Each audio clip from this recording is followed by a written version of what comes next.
भाई सत्येंद्र पांडे और सत्येंद्र सत्तन तक हमें पहुंचना है। ओज का बहुत बड़ा नाम सत्येंद्र जी और सत्तन जी बहुत बड़ा व्यंग का नाम। मित्रों, इन तक हमें यात्रा करनी है, इन तक की। मैं चाहता हूं कि एक बार पुनः हंसने हंसाने के लिए एक कवि को बुलाया जाए, गीत की कवि सम्मेलन की धारा को बदला जाए। मित्रों, बहुत अच्छे कवि हमारे बीच में, पेशे से अध्यापक भाई प्रदीप देहुलिया जी। पिछले दिनों हम इनके स्कूल में गए, हमने कहा भाई प्रदीप जी ये तो बताओ कि तुम कुछ पढ़ाते अड़ाते हो, तुम्हारे बच्चों को कुछ आता है कि नहीं आता है? बोले बहुत आता है, कुछ भी पूछ लो हमारे बच्चों से। मैंने कक्षा 5वीं के बच्चे से पूछा, हमने कहा बेटा मैथ कौन पढ़ाता है? बोले यही सर तो पढ़ाते हैं। हमने कहा आता है तुम्हें? बोले बिल्कुल आता है। हमने कहा अच्छा बहुत सरल सा सवाल बताओ। बोले पूछिए अंकल जी। हमने कहा 1 रुपए के 5 आम आते हैं तो 3 रुपए के कितने आम आएंगे? बड़ा सरल था हमारे हिसाब से कि 1 रुपए के 5 आम आते हैं तो 3 रुपए के कितने आएंगे। बच्चा साहब लगा अंगूठा चलाने उंगलियों पर। हमने सोचा ये जोड़ बाकी कर रहा है, बता देगा। हमने कहा बेटा तुम्हें लगता है आ नहीं रहा है? बोले आ तो रहा है अंकल जी, आ रहा है, वो तो बहुत सरल है। हमने कहा तो फिर बताओ ना। बोले बताएं तो, लेकिन ये तो बताओ कि कच्चे आम के पके आम। हमने कहा चलो कच्चे ही आमों का बता दो। 1 रुपए के 5 आम तो 3 रुपए के कितने? कच्चों का दाम बता दो। फिर उसने साहब उंगलियां चलाई। थोड़ी देर बाद बोले अंकल जी कच्चे को क्या करो? अब पता नहीं साहब क्या पढ़ाते हैं क्या। पिछले दिनों तो अजीब सवाल इन्हीं ने पूछा अपने बच्चों से स्कूल में। बोले अच्छा एक सवाल का जवाब दो। बोले पूछ लीजिए। बोले हमारी मोटरसाइकिल में 3 लीटर पेट्रोल, हम 50 किलोमीटर प्रति घंटा की रफ्तार से चलते हैं, 80 किलोमीटर हमें जाना है, तो बताओ हमारी उम्र क्या है? साहब लड़के रह गए, क्या बताएं साहब, कौन सा इसमें फॉर्मूला लगाए, कौन सा सूत्र लगाए? एक बच्चा ने हाथ उठा दिया, संयोग से हम भी थे। एक बच्चे ने उठा दिया। बोले अच्छा अच्छा तुम्हें आता है बताओ। बोले गुरुजी आपकी उम्र 44 साल। ये ताज्जुब में पड़ गया साहब, बाकी 44 साल के। बोले बेटा तू तो मेरा भी गुरु निकला, ये तो बता कि कौन सा सूत्र लगा दिया तूने इसमें? बोले बहुत सरल सूत्र है गुरुजी। बोले क्या? बोले हमारे यहाँ एक पागल है, बाकी उम्र 22 वर्ष है, आप उससे दोगुने पागल हैं। ऐसा बच्चे भी बहुत होशियार होते हैं, ऐसे अध्यापक हैं। आपने देखा बराबर चश्मा लगाए। पिछले दिनों हमसे बोले चौहान साहब चश्मे से बड़ा परेशान हो गया। हमने कहा क्यों, चश्मे से क्या परेशान हो गए? चश्मे से क्या परेशान होना? अरे बोले कुछ मत पूछो यार, ससुराल में जाते हैं तो चश्मा पता नहीं अच्छा नहीं लगता, हमारे चेहरे पे क्या है सो सालियां देखती नहीं है। तो हमने कैसे परेशान होने की क्या जरूरत, चश्मा मत लगाया करो। अरे यार बोले लगाते नहीं है तो मुझे नहीं दिखती है। ऐसे प्रदीप जी हमारे बीच में है, जोरदार तालियां बजाइए। हमारे सम्मान में आप ताली बजाए न बजाए, अपनी सेहत पर कोई फर्क नहीं पड़ता। जैसे अपने घर में ही सम्मान ना मिलता तो अपन बाहर ज़्यादा अपेक्षा भी नहीं करते। हम सही बता रहे। आप हमें बता रहे थे, हमारे स्टूडेंट्स का वर्णन कर रहे थे, बिल्कुल सही बात बता रहे थे। एक दिन अपने बच्चों को पढ़ा रहा था, पढ़ाते पढ़ाते मैंने उनसे कहा, मैंने कहा बेटा 1 किलो रुई और 1 किलो लोहा, इसमें बेटा ज़्यादा भारी क्या होगा? लड़का बोला लोहा। हमने तो बेटा मैं तुमसे कह रहा हूँ कि लोहा 1 किलो और 1 किलो रुई, लोहा भारी कैसे हो सकता है? बोले अच्छा एक काम करिए। मैंने कहा बताओ। बोले आप हमें 1 किलो रुई फेंक के मारिए और हम आपको 1 किलो लोहा, पता चल जाएगा भारी क्या हो। हम सही बता रहे। हम भी भाई साहब बड़े परेशान थे, आप लोगों जैसे ही लोगों से बता रहे हैं भगवान की समझ। हम सही बता रहे हैं, ऐसे लोग हमारे पड़ोस में भी हैं। हमारे बगल में जितेंद्र सिंह सेंगर जी रहते हैं, अभी हाल में ही वो MLC बनाए गए। हमारे पिताजी हमें हमेशा डांट लगाया करते थे, तुम साले कुछ नहीं कर पाए जीवन में, देखो जितेंद्र को वो MLC बन गया, फलाने के लड़के को देखो वो ऐसा हो गया। हम बड़े परेशान रहे भाई साहब। तब से मैं सोच रहा था कि मैं कुछ ऐसा बनूं कि हम ऊपर खड़े हों और आप जैसे लोग नीचे हमें सुने। भगवान ने भी हमारी सुनी। हम दुनिया भर की कविताएं सुन रहे थे, अभी श्रृंगार पढ़ रहा था, अमित ने बड़ा शानदार हास्य पढ़ा, हम समझ रहे थे। हम आपके सामने अंतर्राष्ट्रीय पीड़ा की बात करेंगे जिनसे हम सभी परेशान हैं। आप देख रहे थे कि हम इधर देखते हैं, हम सबसे ज़्यादा परेशान किससे होते हैं? हमें सबसे बड़ा टेंशन क्या होता है? हमारे घर से, स्वागत, अपनी पत्नी से। हमें आदरणीय बार बार कह रहे थे, हमसे रास्ता पर कहते आए, बेटा पत्नी पे कविताएं क्यों लिखते हो? मैं समझ में एक चीज़ नहीं आ रहा था कि कविताएं हम किस पे लिखें। मैं पहले सोच रहा था कि कविताएं विभिन्न प्रकार के विषय थे। अच्छा, पत्नी से हमें लोग कहा करते हैं कि तुम पत्नी से डरते क्यों हो? मैं सही बता रहा हूँ, पत्नी कहते किसे? पत्नी का तात्पर्य है क्या? पत्नी का तात्पर्य है जो अपने पति पर रहे तनी। पत्नी, हम सही बता रहे हैं। पत्नी को अंग्रेजी में क्या कहते हैं? पत्नी को अंग्रेजी में कहा जाता है वाइफ। यही तो कहते हैं दिलीप भाई साहब। वाइफ की स्पेलिंग होती है WIFE, यही तो होती है। इसका फुल फॉर्म बता सकते हैं? पत्नी से क्यों डरना चाहिए मैं ये बता रहा हूँ। WIFE, वाइफ, यही तो होती है। इसका फुल फॉर्म होता है without information fighting every time. वाह वाह वाह वाह वाह वाह वाह। हम सही बता रहे हैं। सरस्वती का मंच है, जो भी कहेंगे सच कहेंगे, सच के सिवा और कुछ नहीं कहेंगे। बाकी बैठे हैं, हम सही बता रहे हैं। हमसे कह रहे थे आप बड़े परेशान हो, बड़े परेशान हो। बिल्कुल सही कह रहे थे, हम परेशान हैं। हमारी भी एक पत्नी है, भगवान कसम बहन जी बिल्कुल सही बात बता रहा हूँ। और बहुत धार्मिक स्वभाव की महिला है। सुबह 5:30 बजे बिना चप्पल के रोज मंदिर जाती, लेकिन उधर से बिना चप्पल के आती नहीं। हम सही बता रहे हैं, इतनी अच्छी पत्नी। हम सही, मैं वास्तव में उससे डरता हूँ। एक दिन मैं खाना खाते समय उससे अक्सर अचार मांग लेता हूँ। सही बता रहे हैं, हिम्मत ही नहीं पड़ती कि हम उससे कहते सब्जी अच्छी नहीं बनी। अभी एक दिन रोटी खा रहे थे, रोटी कुछ कड़ी थी, हमारा एक दांत टूट गया। नहीं, आप हंसिए नहीं भाई साहब, रोटी खाने से दांत नहीं टूटा। मैंने कह दिया था कि रोटी कड़ी है। हाँ, विभिन्न, हम सही बता रहे हैं। हमारे पास समस्याएं होती हैं कि हम कविता किस पे लिखें। मैंने सबसे पहले मैं सोच रहा था, जिला जनपद उपाध्यक्ष जी बैठे हैं, मैं सोच रहा था कि कविताएं किस पे लिखें। मैं पहले सोचा, सही बता रहे हैं, सरस्वती के मंच है, जो कुछ कहेंगे, सच के सिवा कुछ नहीं कहेंगे। मैंने सबसे पहले सोचा कि पुत्र पे कविता लिखें, नहीं लिख रहे पत्नी। तो फिर हमें अमित भैया की बात याद आई, पीछे बैठे। उन्होंने एक चीज कहा था, आपने भी सुना होगा कि आजकल तो पुत्र पैदा होने ही बंद हो गए, अब तो सीधे बाप जन्म लेते हैं। हमारा भी एक बेटा है, कक्षा 6 में पढ़ता है। वो 3 साल से कक्षा 6 का मॉनिटर है। हम ऐसे बेटे के बाप हैं। अभी कुछ दिन पहले उसका रिजल्ट आउट होना था।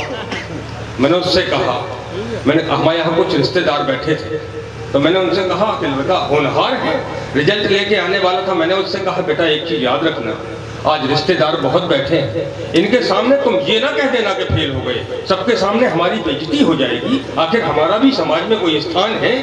बोला ठीक है, फिर क्या बताएंगे? मैंने कहा अपन कोड वर्ड सेट कर लेते हैं। लड़का बोला ठीक है। मैंने कहा एक काम करो, अगर तुम एक विषय में फेल हो जाओ तो मेरे सामने आके कह देना जय श्री राम, हम समझ लेंगे तुम एक विषय में फेल हो। और अगर बेटा 2 विषय में फेल हो जाओ तो जोर से बोल देना जय जय सीताराम, हम समझ लेंगे तुम 2 विषय में फेल हो। और अगर बेटा 3 विषय में भी फेल हो जाओ भाई साहब, तो हमने कहा बेटा डरने की जरूरत नहीं, तुम जोर से बोल देना बोल ब्रह्मा विष्णु महेश की जय, हम समझ लेंगे तुम 3 विषय में फेल हो। अब लड़का स्कूल से आता है, रिश्तेदार बैठे, अपन भी खड़े थे। अपन ने पूछा कि ऐसा ना हो कि लड़का सबके सामने जोर से बोल दे। तो मैंने पूछा तेरे रिजल्ट का क्या हुआ? तो दोनों हाथ उठा के बोला बोल सांचे दरबार की जय। हम ऐसे लड़के के बाप है, सही बता। दोबारा हम सही बता रहे। अभी दोबारा मैंने उससे फिर कहा, उसकी फिर परीक्षा हो रही थी। मैंने कहा बेटा अब बहुत हो गया, अब की बार अगर फेल हो गए तो मुझे पापा ना कह देना आज के बाद। बोला ठीक है। स्कूल चला गया, स्कूल से लौट के आया। मैंने कहा तेरे रिजल्ट का क्या हुआ? बोला यार फरीद, तेरा बाप होने का अधिकार समाप्त हो गया। हम क्या करें भाई साहब, किस पे कविता लिखें? हम सही बता रहे हैं। फिर अमित भैया हमने सोचा कि हम नेता पे कविता, लेकिन हम सही बता रहे। दिलीप भैया बैठे हैं, जनपद उपाध्यक्ष जी भी बैठे हैं। नेता के ऊपर कविता भाई साहब नहीं लिखी जा सकती। नेता से बड़ा देशभक्त तो कोई दूसरा है ही नहीं। हम सही बता रहे। अभी हमारे यहाँ चुनाव हुए, भगवान हम अब हंस रहे, हमारे यहाँ भी चुनाव हुए। हमने एक चीज देखा, तो अभी सदन में वोटिंग करानी हो, नेताजी खुद को बेच देंगे, जमीन बेच देंगे, ईमान बेच देंगे, लेकिन राष्ट्र की सेवा करके मानेंगे। ऐसे राष्ट्रभक्त नेताओं को हम प्रणाम करते हैं। नेताओं पे कविता नहीं है। हम सही बता रहे। अभी पार्टी, अभी हमारे यहाँ विधानसभा चुनाव है, नगर पालिका चुनाव आने वाला है। नेता पार्टी से टिकट मांगेंगे, टिकट मिल जाएगा तो ठीक है, और नहीं मिला तो पार्टी बदल देंगे, लेकिन देश की सेवा जरूर करेंगे। ऐसे राष्ट्रभक्त नेताओं को हम प्रणाम करते हैं। इनके सम्मान में हम कविता नहीं लिख सकते। हम नेताओं पे कविता नहीं लिखते। अब हम कविता किस पे लिखें? हमने सोचा कि हम पुलिस पे कविता लिखें। हम सही बता रहे हैं, लेकिन हमारे यहाँ जैसी पुलिस तो कहीं की होती नहीं। सही बता रहे हैं। उत्तर प्रदेश की पुलिस बड़ी आसान है भाई साहब। 100 नंबर डायल करो, आ जाती है। 100 का नोट दे दो, चली जाती। हम उस पर कविता कैसे? अमित भैया हमें सब बोला करता है, आज सुनाना भूल गया, मैं बता देता हूँ। मैं देख रहा हूँ हमारे यहाँ पुलिस का अनुशासन बड़ा अच्छा होता है। मैं बता रहा हूँ, एक दिन हमारे यहाँ से दरोगा जी दिलीप भैया चले जा रहे थे। सामने एक कुआं था, रात का समय था, अंधेरा था, निकले नहीं गौर कर पाए, कुआं में गिर गए। पीछे से गश्त करने वाले सिपाही निकले, कुआं से दरोगा जी चिल्ला रहे थे बचाओ बचाओ बचाओ। वो मैंने पुलिस का समर्पण पहली बार देखा।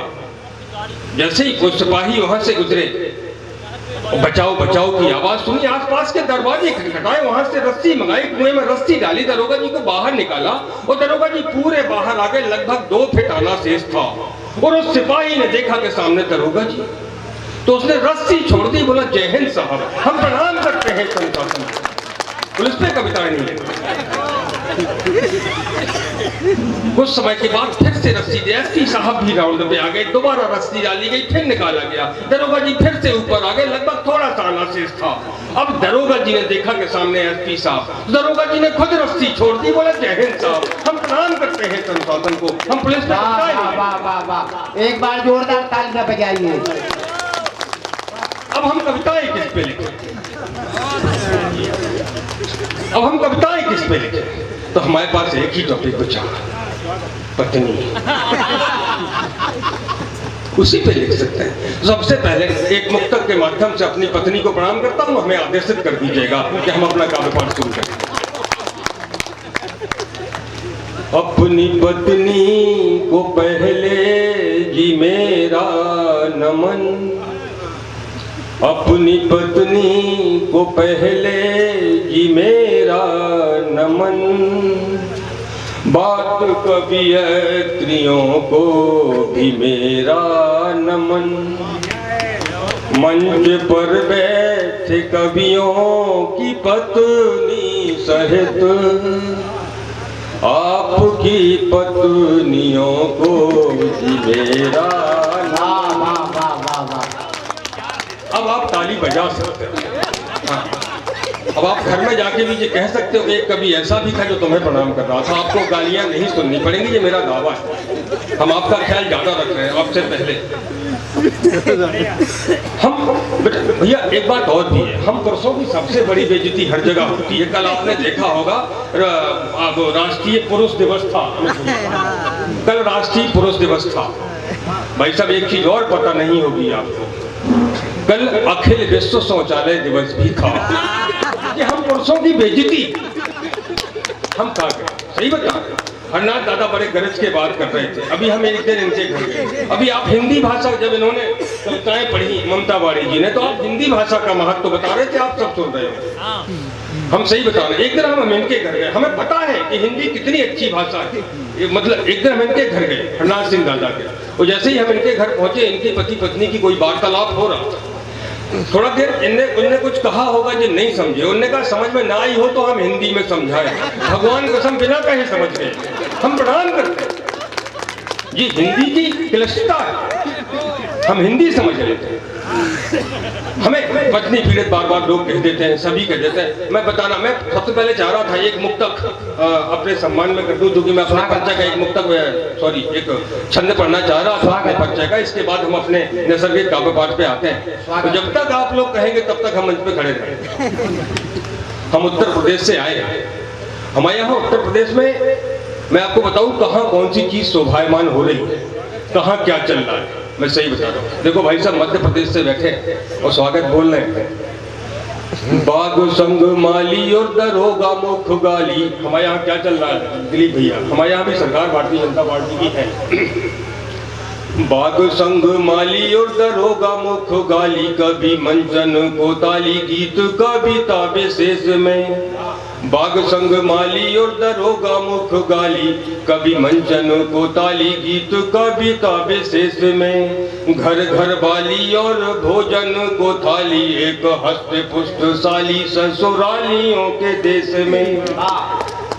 खेत में हो जाली पानी सींचने को नाली नेता, संग हो मवाली कार काफिले की रेस में। ओ खेल में हो पाली और पात डाली डाली, शुद्ध दृष्टि भोली भाली योगी बाबा के प्रदेश में। खेल में हो पाली और पात डाली डाली, शुद्ध दृष्टि भोली भाली योगी बाबा के प्रदेश में। हमारे यहाँ भाई साहब एक चीज और, जितने लोग बैठे हैं ये सब कवि, हम कवि नहीं, हम महाकवि हैं। हम महाकवि होने की स्थिति में, हम सही बता रहे हैं भाई साहब। आप इतिहास गवाह हैं, जितने भी कवि पत्नी से पिटे वो महाकवि बने। गोस्वामी तुलसीदास पत्नी से पिटे महाकवि बने। महाकवि कालिदास पत्नी से पिटे महाकवि बने। प्रदीप दिहुलिया अब तक बचे महाकवि होने की स्थिति में है, अब तक हो नहीं पाए। रेस में अपन है। अच्छा प्रदीप भैया बोल रहे हैं वीर रस के कवि हैं हमारे। अच्छा एक बात और है, वास्तव में जब से 2014 में मोदी जी की सरकार बनी, भगवान कसम सरकार आते ही साथ ऐसे ताबड़तोड़ फैसले करे कि वीर रस तो समाप्त हो गया। जिन जिन टॉपिक पे इन्होंने कविताएं लिखी मोदी सरकार ने, वही टॉपिक समाप्त हो गया।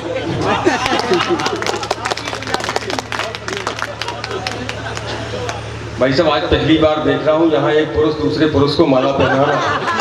भगवान कसम, हालांकि कोर्ट ने ये धारा समाप्त कर दी भैया, लेकिन समाज ने अभी मान्यता नहीं दी। हम सही बताए हमारे। अच्छा भारत में भाई साहब ओज समाप्त हो गया। अब बात देखो, आप ये पाकिस्तान पे इन्होंने कविताएं लिखना शुरू किया, इन्होंने कश्मीर पे कविताएं लिखना शुरू किया, 370 समाप्त, परेशान। इन्हें अयोध्या राम मंदिर पे कविताएं लिखना शुरू किया, राम मंदिर को इनका मुद्दा खत्म। अब ये क्या करें, बेचारे बहुत परेशान। दूसरे ये बैठे भैया पीछे श्रृंगार वाले कवि, इनसे तो दुनिया परेशान। भगवान कसम बहुत झूठ बोलते हैं। जब से हमारे यहाँ योगी जी की सरकार बनी भाई साहब, सरकार आते ही साथ सबसे पहला कानून बनाया था एंटी रोमियो एक्ट। आपको याद होगा भाई साहब, श्रृंगार समाप्त। हमारे यहाँ श्रृंगार की कविताएं नहीं होती। अब भविष्य हमारा प्रदीप दिहुलिया, अमित भी पीछे बैठा है, इनका भी भविष्य सुरक्षित है। इनके सम्मान में भी आप ताली बजा सकते। हम सही। अच्छा श्रृंगार रस वाले तो झूठ बोलते हैं, हम सही बताते हैं। एक दिन ये गाना गा रहे थे, वो तूने काजल लगाया दिन में रात हो गई। भाई साहब ऐसा हो सकता है? आप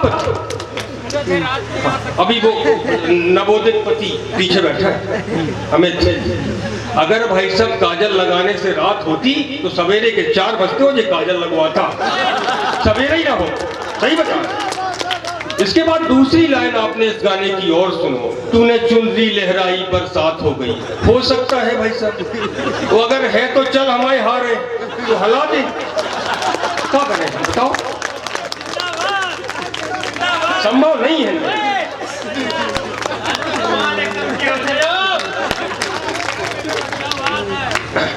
ऊपर से हमें पत्नी पीड़ित कर देते हैं। हाँ है हम पत्नी पीड़ित, अगर हमें तो इतने लोग बैठे कौन नहीं, हाथ उड़ा दो। और जब सब हो तो अपने सम्मान में एक बार ताली बजा दो। हमें लगा कि हाँ हम बिरादरी के लोगों के बीच का बात कर रहे हैं। चलिए हम एक छंद, हम पत्नी पीड़ित क्यों है, एक छंद पढ़े देते हैं तो आप समझ जाएंगे कि हम पत्नी पीड़ित क्यों। हमारी पत्नी कैसी, ममता जी चलेंगे, बेचारी बहुत अच्छी थी, दुर्भाग्य से हमारे बीच नहीं रही। अभी थोड़ी देर पहले यहाँ से गुजर गई, वो जहाँ कहीं भी हो भगवान हमसे, हमने गलत नहीं किया भाई, जब आप पता नहीं क्या समझ रहे, आ गई। आइए, आप हमारी पत्नी से परिचित है, मैं ये बता रहा था। और चौहान साहब तो परिचित खैर हैं, इनकी तो सगी बहन है, रिश्तेदार है हमारे। हमारी पत्नी कैसी है देखो, ममता जी गवाह हैं, जब उनका काप पाठ होगा तो बता देंगे। मिली है भवानी हमें अंधरन कानी में, मुरेल जैसी यानी मोरे घर वाले जंग सन। मिली है भवानी हमें अंधरन कानी में, मुरेल जैसी यानी मोरे घर वाले जंग सन। एक्शन ऊके हैं अपार उत्पात वाले, रोबत घरैया ऊके नौने नैया फंगसन। कहत प्रदीप लीप डारी लोक लाज उन्हें, हरकत ऐसी जैसे माइकल जैक्सन। वो सैक्सन ऐसे के पूरा पड़ोस संकट में, ऊके मारे पर गए आपस में फ्रैक्शन। सैक्सन ऐसे के पूरा पड़ोस संकट में, ऊके मारे पर गए आपस में फ्रैक्शन। एक पंक्ति आपकी पत्नियों के लिए, अगर वैसे ही हो तो बता दीजिएगा। मिली है आज वाली पत्नियां हैं पतियों को शत्रुओं सी, हिम्मत हो आपकी तो उन्हें समझाइए। मैं भाई साहब इधर आ रहा था, मैंने पत्नी बोली कहाँ जा रहा हूँ, मैंने कहा कभी सम्मेलन। मैंने कहा एक काम करो जल्दी से हमें पानी दे दो। उसने अहमद भैया बड़ी बड़ी आंखें निकाली और हमसे बोली तुम हमारे पुरखे थोड़ी जो तुम्हें पानी देते हैं, भर के पी लो। हमने पी लिया। आज वाली पत्नियां हैं पतियों को शत्रुओं सी, हिम्मत हो आपकी तो उन्हें समझाइए। मैंने उससे भाई साहब फिर से कहा, मैंने कहा एक काम करो, हमें कभी सम्मेलन में जाना है तो लेट हो रहा है, भूख भी लग रही, जल्दी से कुछ बना लो। तो भाई साहब हम सही बता रहे हैं, उसने मुंह बना लिया। आज वाली पत्नियां हैं पतियों को शत्रुओं सी, हिम्मत हो आपकी तो उन्हें समझाइए। एक गुरु मंत्र और आपको दे रहे हैं भाई साहब, पत्नी अगर खाली बैठी हो तो उससे ये समझ के कभी न उलझो कि वो खाली बैठी, हो सकता है वो भरी बैठी। तो सही बता। आज वाली पत्नियां हैं पतियों को शत्रुओं सी, हिम्मत हो आपकी तो उन्हें समझाइए। उनके हृदय में धधकती है आग जो भी, हिम्मत हो आपकी तो उसको बुझाइए। आइए जो आपको घमंड हो बेसूरता का, बल में बलाबल में हाथ आजमाइए। ओ होवे जो पराजय तो मन को गिराइए ना, जीवन संवारने को चरणों में जाइए। होवे जो पराजय तो मन को गिराइए ना, जीवन संवारने को चरणों में जाइए। एक गुरु मंत्र देना चाहते हैं भाई साहब, पाइए कृपा के पांव। घर में आपको करना क्या, ये छंद सुन लीजिए, आपका जीवन धन्य हो जाएगा। विश्वास दिला रहे भगवान को। हाँ, पाइए कृपा के पांव, गाइए उन्हीं के नाम, हाथ पांव जोड़िए वो नित्य ही दबाइए। पाइए कृपा के पांव, गाइए उन्हीं के नाम, हाथ पांव जोड़िए वो नित्य ही दबाइए। भाई साहब हम कवियों के जीवन में दो चीजों का बड़ा विशेष महत्व है। एक तो पत्नी, दूसरा माइक। हमने एक दिन सोचा अमित भैया कि पत्नी और माइक, इन दोनों में अंतर क्या है? मैं सही बताऊं तो मैंने एक शोध किया भाई, पत्नी पे हमने शोध किया। ये अलग बात है, डिग्री हमें आज तक नहीं मिल पाई। हाँ, पत्नी और माइक, इनमें अंतर क्या है? पत्नी और माइक में सबसे पहला अंतर है कि माइक को हम अपनी सुविधा के अनुसार छोटा या बड़ा कर सकते हैं। पत्नी पाइए कृपा के पाँव, गाइए उन्हीं के नाव, हाथ पाँव जोड़िए वो नित्य ही दबाइए। पत्नी और माइक में भाई साहब एक अंतर और है, माइक की 1 साल की गारंटी भी है। पाइए कृपा के पाँव, गाइए उन्हीं के नाव, हाथ पाँव जोड़िए वो नित्य ही दबाइए। पत्नी और माइक में एक और अंतर है भाई साहब, माइक आप एक साथ दो भी प्रयोग कर सकते हो। पाइए कृपा के पाँव, गाइए उन्हीं के नाव, हाथ पाँव जोड़िए वो नित्य ही दबाइए।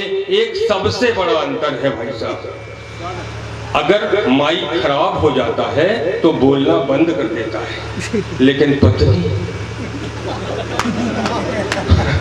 उसके बाद शुरू करती है। पाइए कृपा के पाँव, गाइए उन्हीं के नाव, हाथ पाँव जोड़िए वो नित्य ही दबाइए। खाइए रसोई जिस हाथ की पकाई हुई, उन्हें साक्षात अन्नपूर्णा बताइए। अपनी समस्त चित्त वृत्तियों को एक और दृष्टिकोण अपने न और को बसाइए। वो अपनी समस्त शक्ति ऊर्जा कृतित्व वाली पत्नी को सौंपिए न व्यर्थ में गमाइए। अपनी समस्त शक्ति ऊर्जा कृतित्व वाली पत्नी को सौंपिए न व्यर्थ में गमाइए। पत्नी को सौंपिए न व्यर्थ में गमाइए। हम चाह रहे हैं कि एक व्यंग पढ़ के अपना स्थान ले, आप अगर अपना आशीर्वाद आज हमें दें। स्वागत। आप चाहे तो बजा दें, एक व्यंग पढ़ दें, और हम छोटा सा 2 मिनट का है, 2 मिनट 13 सेकेंड 57 माइक्रो सेकेंड बस। भैया बैठे, दिलीप भैया बढ़िया तौलिया औलिया डाले भगवान। एक मोदी जी ऐसी तौलिया डालते हैं, दूसरे आप।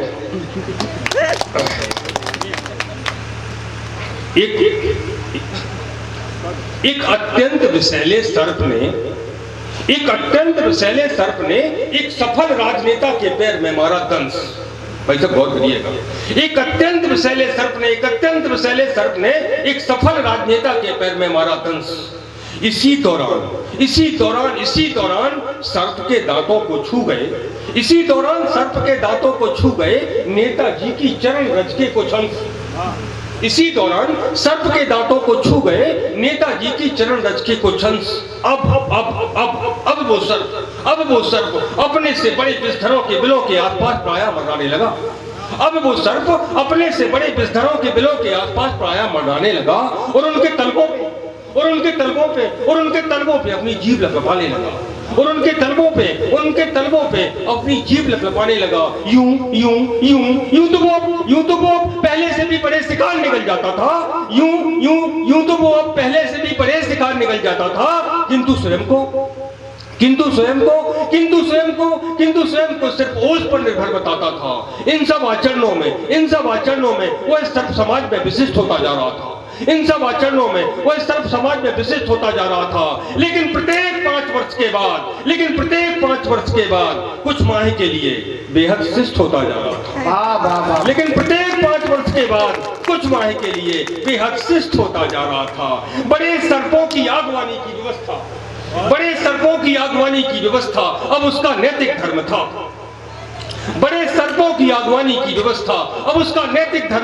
क्योंकि वो जान चुका था कि उनके आगे आचरणहीन कमसिन नागिनों की उपलब्धता कराना ही ऊंचा उठने की कड़ी का मर्म था। क्योंकि वो जान चुका था कि उनके आगे आचरणहीन कमसिन नागिनों की उपलब्धता कराना ही ऊंचा उठने की कड़ी का मर्म था। उसकी इस बहुमुखी प्रतिभा की बदौलत उसके पास अब कई सुनहरे ऑफर थे। उसकी इस बहुमुखी प्रतिभा की बदौलत उसके पास अब कई सुनहरे ऑफर थे। उसकी सेवा में बहुतेरे छोटे सर्प, बिच्छू और विस्खांपड़ थे। उसकी सेवा में बहुतेरे छोटे सर्प, बिच्छू और विस्खांपड़ थे। विकास पर उसका सिद्धांत ऊपर तक अनुमन्य था। विकास पर उसका सिद्धांत ऊपर तक अनुमन्य था। ये अवसरवादी राजनीतिक युग है साहब, ये अवसरवादी राजनीतिक युग है साहब। इसलिए वो सर्व अत्यंत विशेष